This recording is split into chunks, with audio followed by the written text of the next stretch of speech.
हजुरलाई यो बिन्ती धन्यवाद गर्छु म मसीह येशूको नाउँमा। त परम प्रधान परमात्मा शक्तिको दाता तिनी लोकका महान ईश्वर परम जगतका ज्योति चिनाउनु हुने हामी सबैको अभिभावक सर हजुर म्याम हजुरप्रति पनि यसै स्टेजबाट सिजोकै नमन व्यक्त गर्न चाहन्छु। साथै अझ यस स्टेजमा रहेर आसीन हुनुहुने सम्पूर्ण अतिथिगणहरू सम्पूर्णमा पनि म मेरो तर्फबाट सिजोकै नमन व्यक्त गर्न चाहन्छु। साथै यस समयमा मौसायद भइरहेका छौँ। यस समयमा मौसायद कार्यक्रम गरिरहेका मुना जोशी म्याम हजुर सर हजुरमा पनि सिजोकै नमन व्यक्त गर्न चाहन्छु।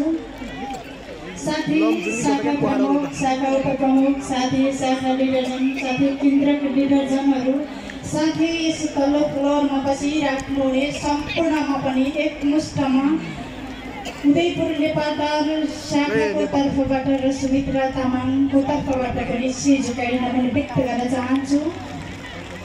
त समय भएको छ गवाई भन्नुभन्दा पनि ईश्वरलाई चिन्नु नै महान हो हाम्रो लागि होइन। त त्यसैले थोरै भजनबाट परमात्माले अगुवाई गर्नुभयो। ईश्वरलाई धन्यवाद गर्छु म मसीह येशूको नाममा। दुःखमा बाँचे थियो अहिले भन्दा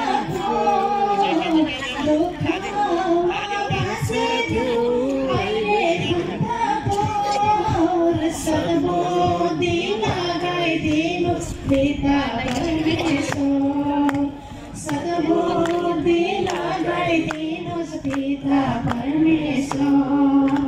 भरा परौँ है विश्वास गरौँ है भरा परौँ है विश्वास गरौँ है परमेश्वरको काम हामीले मिली गरौँ है परमेश्वरको काम हामीले मिली गरौँ है होइन दाजु। हजुरलाई बिन्ती धन्यवाद गर्छु म मसीह येशूको नाउँमा। त सर्वप्रथम त ईश्वरलाई चिन्नुको कारण म आफ्नो शरीरको कारणले चिनेको थिएँ। हिजोको जीवनमा गलेको शरीर लत्रिएको जीवन हरेस खाएर तडपेर रुँदै र कराउँदै चिच्याउँदै गर्दै अवस्थामा ईश्वरलाई चिनेको। त ईश्वरको सुसमाचार सुनाउनु भयो शुभको समाचार सुनाउनु भयो मेरो आफ्नै आमाजु चन्द्रकुमारी तामाङ। उहाँ पनि समयमै यति हुनुहुन्छ उहाँमा पनि सिजोकै नमन व्यक्त गर्न चाहन्छु। साथै नेपालका शाखाको प्रमुख पनि हजुरप्रति पनि सिजोकै नमन व्यक्त गर्न चाहन्छु। त आज उहाँकै कारणले यस स्टेजमा परमात्माको गवाई प्रसारण गर्ने यो अवसर मिल्यो। परमात्मा हजुरलाई धन्यवाद किनभने जुन दिन ईश्वरलाई चिनेको थिएन भने जुन दिन ईश्वरलाई जानेको थिएन भने म आज माटोमा मिलेको समय हुन्थ्यो होइन। त ईश्वरलाई धन्यवाद गर्छु म मसीह येशूको नाउँमा। त आज मलाई यो साहस दिनुहुने यो प्रेरणा दिनुहुने मेरो अगुवा सर हजुर म्याम हजुरप्रति पनि फेरि पनि सिजोकै नमन व्यक्त गर्न चाहन्छु। हिजो दुःखमा थिए कष्टमा थिए रोएको थियो त्यो दुःखबाट आज परमात्माले सजिलैसँग पखालेर ल्याउनु भयो। हिजोको दिनमा मलाई यस्तो समस्या थियो हिजोको दिनमा आफ्नो घर जस्तो थिएन बसेको ठाउँ जस्तो थिएन कोठा सर्दै हिँड्ने क्रममा थियो। यो ठाउँमा जाँदा राम्रो हुन्छ कि त्यो ठाउँमा जाँदा राम्रो हुन्छ कि भन्दै राम्रोको खोजीमा थिएँ राम्रो कहिले पनि पाएको थिएन। त त्यसै समयमा म आफैमा पनि माथा झाँक्री होइन दुनियाँ समस्याले जगडेर राखेको थियो। त्यो समयमा जो आफैभित्र समस्या थियो आफैभित्र भएको समस्यालाई समाधान गर्न नसक्ने मनुष्य भएर झिरहेको थिएँ। जब ईश्वरका शब्दहरूलाई सुन्दै गएँ त ममा भएका नचाहिँदा ग्यास्ट्रिक अल्सर मुटुको समस्या पित्त थैलीको पत्थर थियो जो पित्त थैलीको पत्थर अपरेसन गरिन भने भन्नुभएको थियो कुनै हस्पिटलमा पत्थरको अपरेसन गर्नु भएन 3 महिनाभित्र गर्नु भएन भने हजुरको पत्थर तातिँदै जान्छ त पड्केर त्यो पड्किन्छ पित्त थैली पड्किन्छ फुट्छ फुटेपछि हजुरको शरीर कालो हुन्छ त सबै पित्तको कारणले शरीर नै फिट गराउँछ बिग्रिन्छ भन्नुभएको थियो। आज ईश्वरलाई चिनेको 10औं वर्ष पुरा भएर पनि घारा लागिसक्यो। त पिता हजुरलाई धन्यवाद गर्छु म मसी येशूको नाउँमा। यस्ता यस्ता समस्या थिए, आँखा सिधा हेर्न सक्ने थिएन, आँखा पल्टाउन सक्ने थिएन, जिब्रोले खाएको स्वाद पाउने थिएन, जिब्रो मरेको थियो। टाउको बाँधेर लडिराख्नु पर्ने, झुम्म भएर रुँदै र कराउँदै एकैछिनमा बेहोस, एकैछिनमा सही मनुष्य हुन्थ्यो। त म आफैमा यो देब्रे खुट्टा टेक्न नसक्ने थियो, म आफैमा भाइरस, म आफैमा नचाहिँदा समस्या शरीर एउटा, तर रोग भनेको अनगिन्ती थियो। त त्यो रोगलाई पनि आज परमात्माले, एउटै सृष्टिको मालिकले हजारौँ समस्यालाई पनि समाधान गरेर त यारको जीवन दिनुभयो, यारको मन दिनुभयो, सास दिनुभयो। पिता हजुरलाई अनगिन्ती धन्यवाद गर्छु म मसी येशूको नाउँमा। हिजोको मेरा नचाहिँदा समस्याहरू हटेर गए, त त्यसै समयबाट यो मन आयो कि परमात्माले मेरो सन्तान तिमीले पनि असल महिमालाई गर, महिमाद्वारा अघिबाट हरेकको दुखीको मनलाई उठाउन सक्छु, त्यो वचनलाई बोल भन्ने यो अगुवाई गर्नुभयो। त म्याम हजुरको पासबाट जब वचन दिँदै गएँ त्यस शाखामा पनि आज हजारौँ गवाई दिनुभएको छ। त जो यस्तो गवाई होइन, यस्तो गवाई छ 22 वर्षदेखि समस्या, त 22 वर्षसम्म समस्या थियो। त्यो समस्या कति चेकअप गर्दा पनि नदेखेको, हरेक ठाउँ अपरेसन गर्नुभयो, चिरफार गर्नुभयो, सम्भव थिएन, रोग निको भएको थिएन, घोच्ने पोल्ने सरल कुद्ने। त भन्नुभएको थियो कि हजुरको यो खुट्टा क्यान्सर हुन लागेको छ, हजुरले यो खुट्टालाई काटेर फाल्नु भएन भने हजुरको यो समस्या फेरि कम्मरमा सर्छ भन्नुभएको थियो। त यदि कम्मरमा सरेपछि हजुरको जीवन मृत्यु हो, त त्यसपछि सम्भव छैन भन्नुभएको थियो। त आज 22 वर्षमा ईश्वरलाई चिन्नुभयो, पिता हजुर हुनुहुन्छ भन्नुभयो। त आज परमात्माको वचन लिँदै जानुभयो।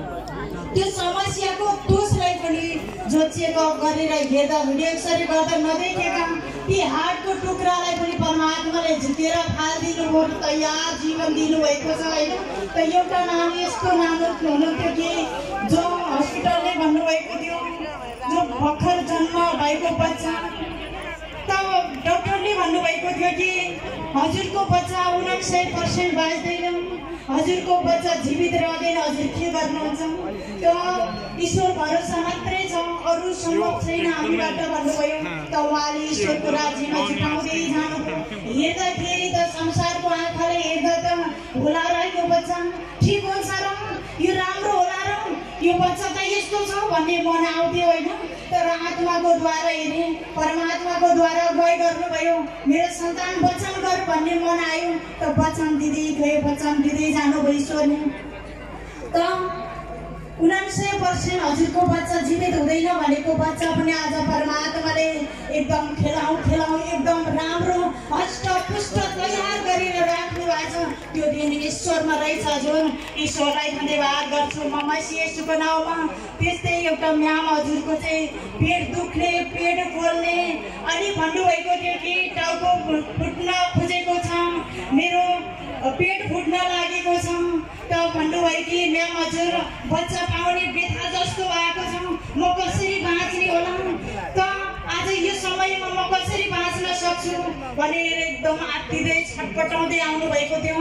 मेरो शरीर पेटहरू फुटेर जान लागेको छ, म सिकिस्त भइसकेँ, नसक्ने भइसकेँ, अब हजुरले बाँच्छ भन्नुहुन्छ, कसरी बाँच्ने? त वचन गर्दै गर्दै वचन लिँदै जानुभयो। त्यति नै खेर फुट्न लागेको पेट पनि फुट्न लागेको समस्या, पोल्ने घोच्ने समस्या पनि त्यतिखेर नै बन्द भइहालेर ठिक परमात्माले भनिदिनुभयो। त्यस्तै हाम्रो एउटा लिडरको यस्तो गवाई छ, जो गवाई चाहिँ गाडीमा आउँदै हुनुहुन्थ्यो। गाडीमा आउँदाखेरि बसको 81 ढोका खुलेर, विङ्गरको ढोका खुलेर उहाँ सडकमा बज्रिनुभयो, लड्ने क्रममा उहाँको खुट्टा चाहिँ पाङ्ग्रा मुनि पर्यो। पाङ्ग्राले पेलेर उहाँको मासु भित्र छतछुल्ल भयो, तर हाड भने केही भएको थिएन। त त्यो समयमा हजुरलाई उठ्नु किन ईश्वर भनिराख्नु भएको छ? हजुर कुन धर्ममा हुनुहुन्छ ईश्वर? हजुरको खुट्टा त पेलेर के पनि छैन, छैन।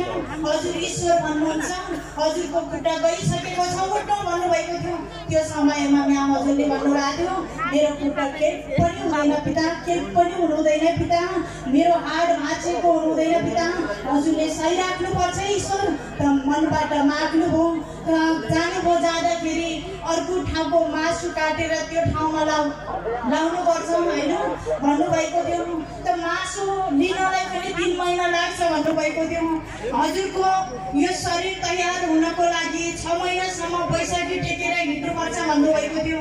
तर 1 दिन मात्रै बैशाखी टेकेर आउनुभयो। त आज हर समय ठाउँमा हिँड्ने परमात्माले बनाउनु भयो भने ईश्वरमा के सम्भव छैन र? ईश्वरले उद्धार दिनुभएको छैन र?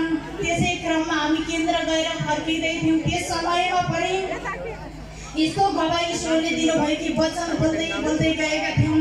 किनकि संसारमा हामी छैनौँ, ईश्वरमा छौँ भन्दै विश्वास गर्दै गएका थियौँ। घरको नजिकै हामी पुगिसकेको थियौँ होइन। त अटोमा गएका थियौँ, अटो 3 पाङ्ग्रे अटोमा। त्यस समयमा पछाडिबाट जन्तीको गाडी रिजर्भ बस आएर 81 हानिदिनु भयो। घरै छेउमा पुगेको थियो। त त्यस समयमा पछाडिबाट गाडीले हान्दाखेरि त्यो अटो पछाडिको भागमा पुज्यो। त ढोका सरेर पर गयो। त्यो अटो हलिन पनि अगाडि पनि सरेर पछाडि पनि गएन। स्टेट रह्यो। गाडी भने हानी राखेर पर भाङ्गेर अर्को घरलाई हान्न पुग्न लागेको थियो। त्यो समयमा त सबैजना आत्तिँदै आएर भन्नुभयो कि यो अटोको मान्छे छ त, आज अटोको मान्छे छ त भन्दै चिच्याउँदै आउनुभयो। हजुर नै हामीलाई केही भएको छैन, हामी ठिक छौँ भन्दाखेरि उहाँले अचम्म मान्दै भन्नुभयो आज के को कारण हजुरहरू यसरी बाँच्नुभयो, यसरी हजुर कसरी सुरक्षित रहनुभयो। त्यसमा पनि 3 पाङ्ग्रे, यस्तो 3 पाङ्ग्रे साधनले यत्रो ठुलो गाडीले हानेर कुच्याउँदा पनि हजुरको शरीर केही भएको छैन भने यो सृष्टिको महान मालिक रहेछ भनेर उहाँहरूले पनि चिन्ने अवसर पिताले दिनुभयो। त्यसैले त परमात्मा भन्नुभएको छ वचनमा, मेरा सन्तान आँसुको साथमा छर्नेछौ, आँसुको साथमा रोप्नेछौ, तर आनन्दको साथमा कटनी गर्नेछौ। मेरा सन्तान आनन्दको गवाई भन्नेछौ, आनन्दको महिमा पाउनेछौ। आज परमात्माले भन्नुभयो त आज संसारमा 1000 दिन खोजेको नपाएको महिमा आज भर्खर 1 दिन मात्रै ईश्वरलाई चिन्नु भएको छ भने हजुर गर्व गर्नु पिता, मैले हजुरको महान असल राज्य पाएको छु, ममा आशीर्वाद परिसक्यो। त हिजोको दिनमा हामी रुँदै कराउँदै आएका थियौँ भने हाँस्दै जाने बनाइसक्नु भयो भन्दै यसै समय टाइम धेरै लिए, यसमा पनि क्षमा चाहन्छु। त ईश्वरलाई अनबिन्ती धन्यवाद गर्छु। ईश्वरले अगुवाई गर्नुभयो। त यसै अगुवाई गर्नुभएको वचन प्लस गवाईले सम्पूर्णको लागि आशीर्वाद फल मिलिसक्यो भन्दै हजुरहरूको माझबाट बिदा हुन अनुमति चाहन्छु। हस्त धन्यवाद, नमस्कार।